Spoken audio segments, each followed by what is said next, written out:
অবাঞ্ছিত। কবি আব্দুল আওয়াল। মানুষের মতো অবাঞ্ছিত প্রাণী পৃথিবীতে নাই, প্রতিহিংসায় ধ্বংসপ্রাপ্ত হইতেছে তাই। ভালোবাসা নয় নিষ্ঠুর নির্দয় মানুষেরই আচরণ, হিংস্র প্রাণী ছাড়িয়া গিয়েছে, ডাকি এনেছে মরণ। এই পৃথিবী নরকপুরী শান্তির জায়গা নয়, সুখ দুঃখ জ্বালা যন্ত্রণায় দেহ তিলে তিলে ক্ষয়।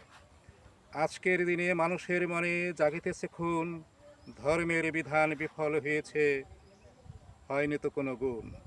শান্তির তরে আসে নাই মানুষ অশান্তির নির্বাসন, মানবতা ভুলে সাজায়েছে ওরা যুদ্ধের আয়োজন। ক্ষমতার লোভে এগিয়ে চলেছে মানুষের বহুদল, ধ্বংসলীলায় পরিণত হবে এই বুঝি ভরাতল। কত বীর বাহু চলে গেছে তারা আসে নাই ফিরে আর, মরণের পর শবদাহতর হয়ে যাবে একাকার। সর্বশ্রেষ্ঠ প্রাণী মানুষের বলে কিবা তার পরিচয়, রক্ত বন্যায় ভেসেছে মানুষ, পৃথিবী অশান্তিময়।